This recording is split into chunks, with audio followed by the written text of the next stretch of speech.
நல்ல காரியம் பண்ண போகும்போது ஏன் இப்படி எல்லாம் நடக்குது? ஏதோ தப்பா படுதே.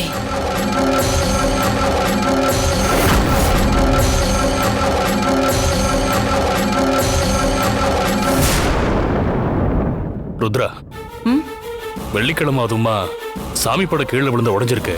அதனால டாக்குமெண்ட் எல்லாத்துலயும் இன்னைக்கே கையெழுத்து போடுறது சரின்னு எனக்கு தோணல. சகுனம் வேற சரியில்லை. இத நாம இன்னொரு நாள் தள்ளி வச்சுக்கலாமா? அண்ணே, எந்த காலத்துல நீங்க இருக்கீங்க? போட்டோ ரொம்ப யதார்த்தமா தவறி கீழே விழுந்திருக்கு. அதுக்கு என்ன நீங்க இப்படி பேசுறீங்க? எனக்கு என்னமோ ருத்ரா கையெழுத்து போடுறது ஏதோ கடவுளே ஆசீர்வாதம் பண்ற மாதிரி தான் எனக்கு தோணுது. இன்னொரு விஷயம்னே, ருத்ரா இப்ப இத இவ்ளோ அவசரமா பண்றதுக்கு காரணமே நம்ம அனிதாக்காக மட்டும் தானே. நம்ம அனிதாவோட சந்தோஷத்துக்காக தான் ருத்ரா நல்ல நேரம் கெட்ட நேரம்லாம் பார்க்காம இந்த வேலையெல்லாம் பார்த்துட்டு இருக்கா. உங்களுக்கு தெரியுமோ இல்லையோ, எனக்கு நல்லா தெரியும். இது ஒவ்வொருத்தங்களோட நம்பிக்கை சம்பந்தப்பட்ட விஷயம். எதுல வேணா ரிஸ்க் எடுக்கலாம், ஆனா இதுல எடுக்க முடியாதுல்ல. அண்ணே, ருத்ரா ஒண்ணும் குழந்தை கிடையாது. நல்லது எது கெட்டது எதுன்னு நம்ம எல்லாரையும் விட ருத்ராக்கு நல்லாவே தெரியும். அத்தை, மம்மி சொல்றது மாமா சொல்றது அது எல்லாத்தையும் விடுங்க. ஃபர்ஸ்ட் அந்த பேப்பர்ல இருக்கிற டாக்குமெண்ட்ஸ் எல்லாத்தையும் நீங்க செக் பண்ணீங்களா?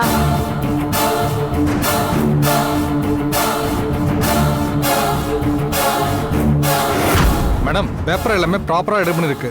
வேணும்னா நீங்க ஒரு தடவை பேப்பரை செக் பண்ணி பாருங்க. ஏய், என்ன என்ன வேணும் உனக்கு? எப்ப பார்த்தாலும் கோர்ட்ல போய் வாதாடுற மாதிரி இப்ப வீட்லயே வந்து வாதாட போறியா? அம்மா, அத்தை அந்த பேப்பர்ல சைன் பண்ண போறாங்க. அதான் டாக்குமெண்ட் எல்லாம் சரியா இருக்கான்னு ஒரு தடவை படிச்சு பார்த்துட்டு அதுக்கப்புறம் அத்தை சைன் பண்ணா நல்லா இருக்கும்னு தோணுச்சு. ஏ காயத்ரி, அங்க ஏதோ பெருசா நடக்குதுன்னு மட்டும் தெரியுது. ஆனா என்ன நடக்குதுன்னு தான் ஒண்ணுமே புரிய மாட்டேங்குது. அவங்க பேசிட்டு இருக்கத வச்சு உனக்கு ஏதாவது புரியுதா? இல்லம்மா, எனக்கும் எதுவும் புரியல. அத நீங்க என்ன சொன்னீங்களோ பெர்ஃபெக்ட்டா அதே மாதிரி பண்ணிட்டேன். பேப்பர்ஸ் எல்லாம் கிளியரா தான் இருக்கு. இல்லண்ணே, எதுக்கும் ஒரு தடவை நம்மளோட திருப்திக்காக பாக்குறதுல தப்பு இல்லையே, அதனாலதான் சொன்னேன். ஏய் திவ்யா, பேப்பரை ரெடி பண்ணது நானும் சிவாவும் தான். ரெடி பண்ணி கொடுத்தது நம்ம மேனேஜர். ஏன் இதெல்லாம் எங்களுக்கு தெரியாதா? நீ வேற இப்ப தனியா பாக்கணுமா இத? ருத்ரா, நல்ல நேரம் முடியறதுக்குள்ள சீக்கிரமா சைன் பண்ணிடு. இந்த கம்பெனியோட பொறுப்பை கொடுக்க போறது ருத்ராவோட பொண்ணுக்கு. இதுல நீ ஏன் தேவையில்லாம நடுவுல வர? இல்லம்மா, நான் என்ன சொல்ல வரேன்னா, திவ்யா, கொஞ்சம் பொறுமையா இரு. இங்க இருக்கிற எல்லாருக்கும் நான் ஒண்ணு சொல்லிக்கிறேன். நான் இப்போ நல்ல நேரம் எல்லாம் பாக்குற மைண்ட் செட்ல இல்ல. ஏன்னா அந்த ஆண்டவன் என் பொண்ணுக்கு கொடுத்திருக்கிற நேரமே ரொம்ப கம்மி.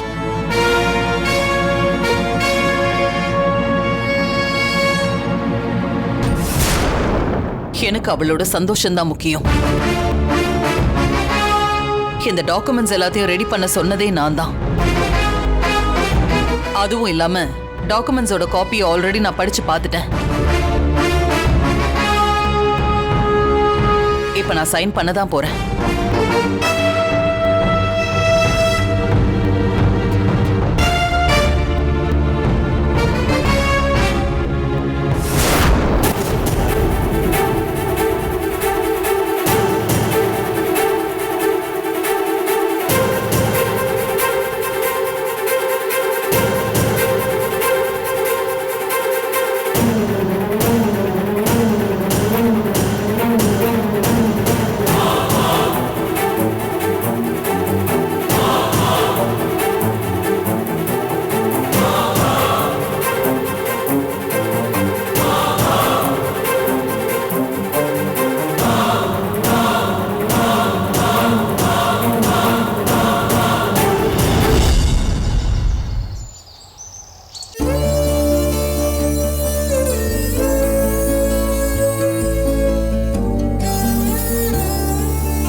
அனிதாக்கு இப்படி ஒண்ணு இருக்குன்னு என்னால இப்போ வரைக்கும் கற்பனை பண்ணி கூட பார்க்க முடியல. எனக்கு இப்படி ஒண்ணு பார்க்கறதுக்கு ரொம்ப கஷ்டமா இருக்கு அனிதா. ஏய் சிவா, என்னாச்சு உனக்கு? வச்ச கண்ணு வாங்காம என்னையே பார்த்துட்டு இருக்க. அதெல்லாம் ஒண்ணு இல்ல, சும்மா தான் பார்த்தேன். சரி, இந்த ஆல்பம் எல்லாம் பாரு, எவ்வளவு கியூட்டா இருக்குல்ல? ஆமா அனிதா. சரி, இன்னும் 2 நாள்ல ஒரு முக்கியமான ஸ்பெஷல் டே வரப்போகுது. அது என்னன்னு உனக்கு ஞாபகம் இருக்கா? எனக்கு தெரியலையே. சிவா, நல்லா யோசிச்சு பாரு. ஏற்கனவே நான் ஆபீஸ் டென்ஷன்ல இருக்கறனால ப்ராமிஸா எனக்கு என்னன்னு தெரியல. அதனால நான் ஏதாவது ஒரு பொய்ய சொல்லி உன்கிட்ட மாட்டிக்க விரும்பல. எதுவா இருந்தாலும் நீயே சொல்லு. சிவா, உனக்கு உண்மையிலேயே ஞாபகம் இல்லையா? எனக்காக ஒரே ஒரு டைம் நல்லா யோசிச்சு பாரு. எனக்கு உண்மையிலேயே ஞாபகம் இல்லை அனிதா. ஏதாவது முக்கியமான நாளா? தெரியல சிவா, உனக்கு முக்கியமான நாளா என்னன்னா எனக்கு தெரியாது. ஆனா எனக்கு ரொம்ப முக்கியமான நாள். அப்படியா? என்னது? இன்னும் 2 டேஸ்ல என் பர்த்டே வருது. அத நீ மறந்துட்டல? ஓ சாரி அனிதா, நான் எப்படி மறந்தேன்னு எனக்கே தெரியல. இப்ப நான் சமாளிக்கிறதுக்கு என்ன ரீசன் சொன்னாலும் ரொம்ப தப்பாயிடும். So sorry once again. Advance happy birthday. ஒண்ணும் வேண்டாம். நான் சொன்னதுக்கு அப்புறம் நீ எனக்கு அட்வான்ஸா விஷ் பண்ற. போ சிவா. நான் உயிரோட இருக்கும்போதே என் பர்த்டேவை நீ ஞாபகம் வச்சுக்க மாட்டேங்கிற. நாளைக்கு நான் போனதுக்கு அப்புறமா என்ன சுத்தமா மறந்துடுவல்ல? ஒரு தடவை கூட நீ என்ன நினைச்சு கூட பார்க்க மாட்டல்ல? அனிதா, அப்படிலாம் ஒண்ணும் இல்ல. ஏன் நீ சின்ன சின்ன விஷயத்தெல்லாம் ரொம்ப பெருசாக்குற? சரி விடு சிவா, எனக்கு ஒரே ஒரு ஆசை இருக்கு. அதை நிறைவேற்றுவியா? சொல்லு அனிதா. உன் ஆசை நிறைவேற்றுறதை விட எனக்கு வேற என்ன வேலை இருக்கு? இதுதான் என்னோட லாஸ்ட் பர்த்டேன்னு எனக்கும் தெரியும், உனக்கும் தெரியும். என்னோட இந்த லாஸ்ட் பர்த்டேவை என்னோட ஃபர்ஸ்ட் பர்த்டே மாதிரி எல்லாரையும் கூப்பிட்டு ரொம்ப சந்தோஷமா கிராண்டா செலிப்ரேட் பண்ணணும். சிவா, எனக்கு ரொம்ப ஆசையா இருக்கு. நீ அதுக்கு அரேஞ்ச் பண்றியா? அது உன்னால பண்ண முடியுமா? சிவா, இந்த வீட்ல நம்ம எல்லாரும் ஒன்னா சேர்ந்து கிராண்டா ஒரு ஃபெஸ்டிவல் மாதிரி என் பர்த்டேவை கொண்டாடணும். அதுக்கு அரேஞ்ச்மெண்ட்ஸ் எல்லாம் நீ தான் பண்ணணும். நான் சந்தோஷமா இருக்கக்கூடிய கடைசி மொமெண்ட் சிவா. ப்ளீஸ் சிவா, இதை மட்டும் நீ பண்ண முடியாதுன்னு சொல்லிடாத. கவலைப்படாத அனிதா, கண்டிப்பா நான் பண்றேன். நீ ஆசைப்பட்ட மாதிரியே உன்னோட பர்த்டேவை ஒரு பெரிய ஃபெஸ்டிவல் மாதிரி கிராண்டா செலிப்ரேட் பண்ணிடுவோம். ப்ராமிஸா? ஓ மேல ப்ராமிஸ். சிவா, எனக்கு இப்போ நீ பண்ணது பொய் ப்ராமிஸா மட்டும் இருந்துச்சு. 3 மாசத்துக்குள்ள போக வேண்டிய என் உயிர் இப்போவே இமிடியேட்டா போயிடும். அனிதா, ஒரு ஹம்பிள் ரிக்வெஸ்ட். சாகுற நாள் தெரிஞ்சிட்டா வாழ்ற நாள் நரகமாயிடும். அதனால அந்த டாபிக்கை பத்தி இனிமே பேசவே வேண்டாம். புரியுதா?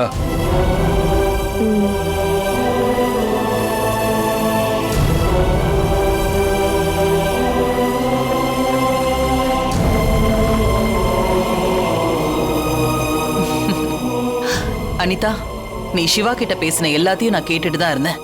நீ என்ன ஆசைப்பட்டியோ அதை விட பல மடங்கு இந்த பர்த்டேவை நம்ம கிராண்டா செலிப்ரேட் பண்ணலாம்.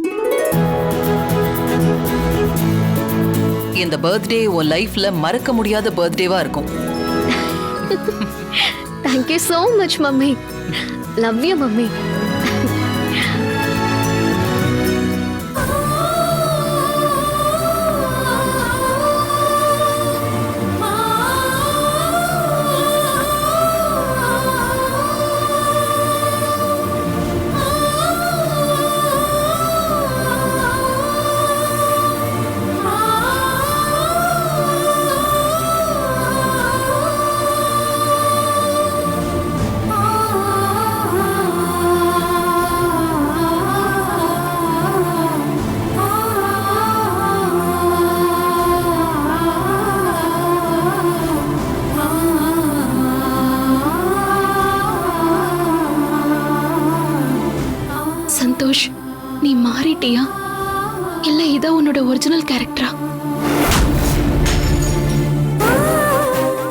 பார்த்த சந்தோஷ்க்கும் இப்ப இருக்கக்கூடிய சந்தோஷ்க்கும் நிறைய வித்தியாசம் இருக்கு. அப்ப நீ என்ன உண்மையிலேயே லவ் பண்ணலையா சந்தோஷ்? என்கிட்ட நடிச்சியா? ஏன் சந்தோஷ் இப்படி இருக்க? எனக்கு நான் விரும்பின என் பழைய சந்தோஷ் திரும்ப கிடைச்சா நான் எவ்வளவு சந்தோஷமா இருப்பேன் தெரியுமா?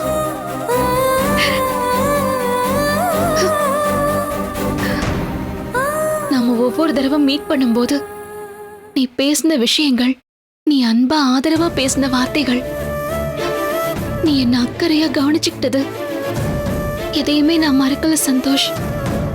எனக்கு எல்லாமே ஞாபகம் இருக்கு. ஏன்னா உன்னை அந்த அளவுக்கு நான் உண்மையா லவ் பண்றேன். எனக்கு இன்னமும் நம்ம லவ் மேல நம்பிக்கை இருக்கு சந்தோஷ். என்னைக்காவது ஒரு நாள் அந்த லவ் புரிஞ்சுக்கிட்டு என்னோட பழைய சந்தோஷா நீ மாறி வருவேன்னு நான் உனக்காக காத்துட்டு இருப்பேன் சந்தோஷ்.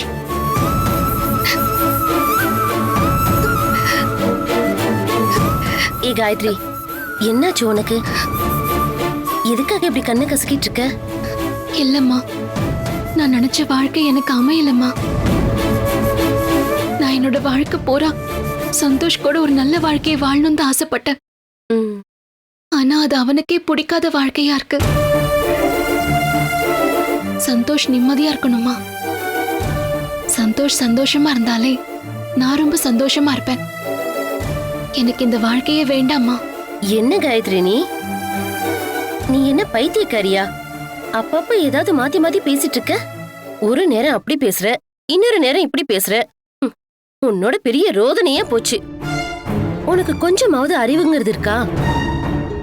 நீ இந்த வாழ்க்கையை விட்டு போறதுக்கு தான் இவ்வளவு தூரம் உனக்காக சண்டை போட்டு உங்க அப்பனை எல்லாம் பிரிஞ்சுட்டு வந்து இங்க உட்காந்துருக்கானா? மனசுக்குள்ள உனக்கு என்ன பெரிய தியாகின்னு நினைப்பா? ஏய், உனக்காக தான் நான் எல்லாமே பண்ணிட்டு இருக்கேன். நீ அதை புரிஞ்சுக்காம இப்படி சரியான கூறு கெட்டவளா இருக்கியே. கொஞ்சம் கூட உனக்கு விவரமே இல்லடி. இங்க பாரு காயத்ரி, நான் பண்றது எல்லாமே உன்னோட நல்லதுக்காக மட்டும்தான். அத முதல்ல புரிஞ்சுக்கோ. அம்மா, என் நல்லதை பத்தி யோசிக்கிறேன்னு சொல்லி எங்க என் வாழ்க்கையை கெடுத்துருவியோன்னு எனக்கு பயமா இருக்குமா. ப்ளீஸ் என்ன விட்டுருமா. இங்க பாரு காயத்ரி, இன்னொரு தடவை இப்படி பேசிட்டு இருந்தீனா அப்புறம் நானே என் கால்ல இருக்கிறத கழட்டி அடிச்சிருவேன். என்னடி பேச்சு பேசுற? இந்த மாதிரி ஒரு வாழ்க்கை நீ கனவுல நினைச்சா கூட அமையாதுடி. எந்த ஒரு விஷயத்தையும் எடுத்தோம் கவுத்தோன்னு பண்ண முடியாதுடி. ஆக்க பொறுத்தவனுக்கு ஆரவும் பொறுக்கணும். அதனால கொஞ்சம் பொறுமையா இரு. அப்பதான் உண்மையிலேயே உனக்காக வாழக்கூடிய வாழ்க்கையை நீ வாழ முடியும். அத நீ வாழ பாரு காயத்ரி. புரியுதா?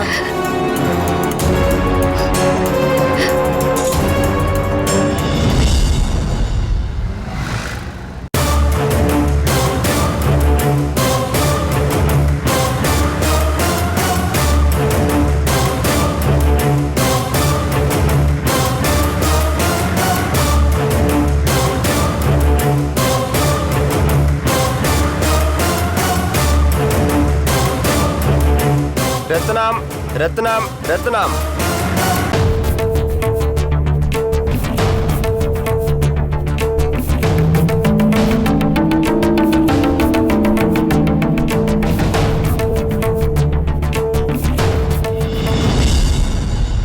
மை லார்ட், கொலை செய்யப்பட்ட சீதா கை கால் சரியாகி பேச்சு வந்ததும் அவங்க முதல்ல ஃபோன் பண்ணது அவங்களோட மருமக திவ்யாக்கு தான். ஆனா அதுக்கப்புறம் சீதா மருமக திவ்யா வீட்டுக்கு போய் பார்க்கும்போது வீடே அலங்கோலமா இருந்தது. அதுக்கப்புறம் இவரும் இவரோட மருமக திவ்யாவும் கொலை செய்யப்பட்ட சீதாவை தேடி அலைஞ்சிருக்காங்க. எங்கேயுமே கிடைக்கல. கடைசியா ஒரு பிரைவேட் நம்பர்ல இருந்து இவரோட மருமக திவ்யாவுக்கு ஒரு ஃபோன் கால் வந்திருக்கு. அந்த ஃபோன் கால்ல பேசின மர்ம நபர் டோல்கேட்டை தாண்டி உள்ள ஹைவேக்கு வர சொல்லிட்டு போனை கட் பண்ணிருக்காரு. இந்த கொலையில முக்கியமான சாட்சியான சங்கருக்கு எப்படி ரத்னம் மீது சந்தேகம் வந்துச்சோ அதே மாதிரி இவரோட மருமக திவ்யாவுக்கும் இவர் மேல ஒரு சந்தேகம் இருந்ததுனால யாருக்கிட்டையும் சொல்லாம கொள்ளாம திவ்யா சம்பவம் நடந்த இடத்துக்கு நேரடியா போயிருக்காங்க. அங்க அவங்க ஆட்டோல போனதுக்கு அப்புறம் சுத்தி முத்தி பார்த்தப்போ யாரோ நடு ரோட்ல ரத்த வெள்ளத்துல கிடந்திருக்காங்க. பதறி அடிச்சு போய் திவ்யா பக்கத்துல பார்த்தப்பதான் தெரிஞ்சது அங்க இறந்து கிடந்தது இவரோட மனைவி சீதா தான். அதுக்கப்புறம் என்ன நடந்ததுன்னு கோர்ட்டுக்கே தெரியும்.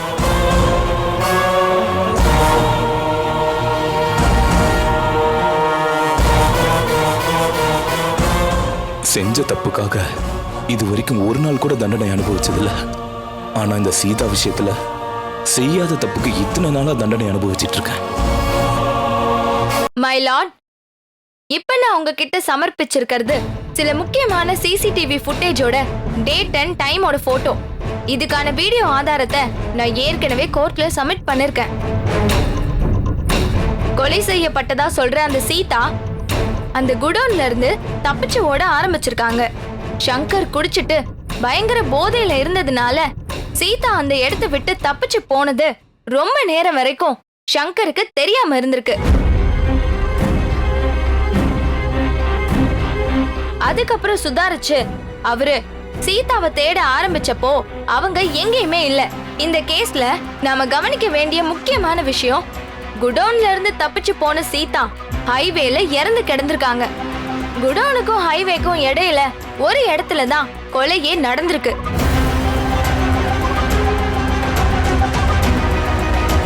ஹைவேல சீதா உயிரை கையில புடிச்சுக்கிட்டு வேகமா ஓடிய சிசிடிவி ஃபுட்டேஜ் நமக்கு கிடைச்சிருக்கு.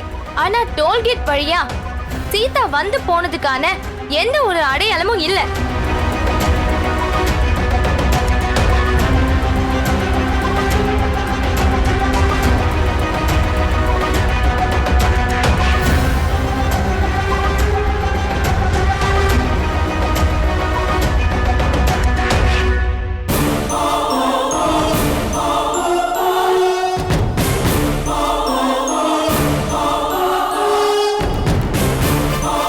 இப்ப நான் உங்ககிட்ட சப்மிட் பண்ணிருக்க இந்த ஃபுட்டேஜ் சீதா வேகமா ஓடும்போது அந்த ஹைவேக்கு ரைட்ல இருக்கிற ஒரு ஃபேக்டரி சிசிடிவி ஃபுட்டேஜ்ல ரெக்கார்ட் ஆயிருக்கு.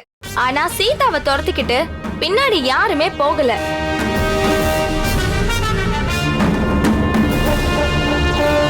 இந்த சிசிடிவி ஃபுட்டேஜ் கிடைச்ச தூரத்துல இருந்து அடுத்த 1/2 கிலோமீட்டர் தூரத்துல தான் சீதா இறந்து கிடந்திருக்காங்க. கொலை செய்யப்பட்ட சீதா தப்பிச்சு போனதுக்கு அப்புறம் ரத்தினம் அவங்கள பார்க்கல. யுவர் ஆனர், கொலை செய்யப்பட்ட சீதாவோட விஷயத்துல 2 நடக்க தான் வாய்ப்பு இருக்கு. ஒண்ணு, அவங்க ஆக்சிடென்ட் ஆகி இறந்து போயிருக்கணும். இல்ல அவங்க தப்பிக்க முயற்சி பண்ணும்போது யாராவது கொலை பண்ணிருக்கணும். ஆனா நமக்கு கிடைச்ச போஸ்ட்மார்ட்டம் ரிப்போர்ட்ல பின் மண்டையில பலமா தாக்கி அவங்கள யாரோ கொலை செஞ்சிருக்காங்கன்னு தான் போஸ்ட்மார்ட்டம் ரிப்போர்ட்ல இருக்கு. யுவர் ஆனர், சீதா கொலை செய்யப்பட்டது உண்மை. ஆனா சீதாவை கொலை செஞ்சது ரத்தினம் கிடையாது. அதற்கான ஆதாரங்களும் கிடையாது. இறந்து போன சீதாவோட உடலை பார்த்து கதறி அழுதுகிட்டு இருந்த அவங்க மருமக திவ்யா மேல எப்படி இந்த கொலை பழி விழுந்ததோ அதே மாதிரிதான் இப்ப இந்த ரத்தினம் மேலையும் அந்த கொலை பழி விழுந்திருக்கு. மை லார்ட், சட்டத்தை பொறுத்த வரைக்கும் 1000 குற்றவாளிகள் தப்பிக்கப்படலாம். ஆனா ஒரு நிரபராதி கூட தண்டிக்கப்படவே கூடாது. ரத்னம் இந்த கொலையை செய்யவே இல்லை என்பதற்கான போதிய ஆதாரங்களை உங்களிடம் சமர்ப்பித்ததன் அடிப்படையில் மிஸ்டர் ரத்தினத்தை விடுவிக்குமாறு மிக தாழ்மையுடன் கேட்டுக்கொள்கிறேன் மை லார்ட்.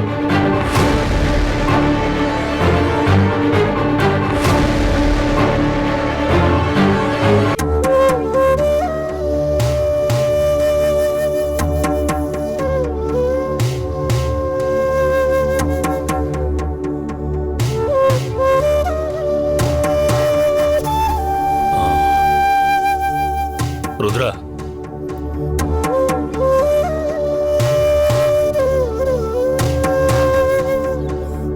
உன்னோட மனவேதனை என்னன்னு எனக்கு புரியுதுமா.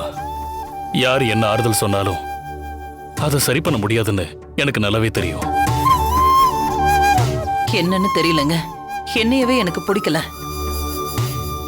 எத்தனை நாளும் கம்பெனி பிசினஸ்னு ஓடி வாழ்க்கையே தொலைச்சிட்டு நிக்கிற மாதிரி ரொம்ப கில்ட்டியா ஃபீல் பண்றேங்க. ருத்ரா, ஏமா இப்படி எல்லாம் பேசுற? நீ எவ்வளவு தைரியமானவ. இப்படி நீ இந்த நிலைமையில் இருக்கிறத அனிதா பார்த்தா அவளுக்கு பிடிக்காதுமா. அவ அடிக்கடி சொல்லுவா, நான் என் அம்மா மாதிரி இருக்கணும்னு. நான் கெத்தா இருந்து என்ன பிரயோஜனம்? என் பொண்ணை என்னால காப்பாத்த முடியலையேங்க. எப்ப நம்ம அனிதாவுக்கு கேன்சர்னு தெரிஞ்சதோ அப்பவே நான் செத்துட்டேங்க. ருத்ரா, இப்படி நம்ம மாறி மாறி புலம்பிக்கிட்டே இருந்தோம்னா அனிதாவால நிச்சயமா சந்தோஷமா இருக்க முடியாது. அவ ரொம்ப புத்திசாலி ருத்ரா. நம்ம 2 பேர் முகத்தை வச்சே அவ கண்டுபிடிச்சிருவா. நான் கூட இருந்து அவளை வளர்க்க முடியலனாலும் அவ ஆசைப்படுற எல்லாத்தையுமே அவளுக்கு கொடுக்கற மாதிரி பாத்துக்கிட்டேன். இப்பதான் அவளை இந்த கையில தூக்கி கொஞ்சின மாதிரி எனக்கு இருக்கு. ஆனா கடவுள் அதுக்குள்ள அவளை நம்ம கிட்ட இருந்து பிரிக்க பாக்குறாரு. என்னங்க, அனிதா நம்ம கூட கொண்டாட போற கடைசி பிறந்த நாள் இதுதானா? என்னால இதை ஏத்துக்கவே முடியலங்க. என் மனசெல்லாம் ரொம்ப வலிக்குது.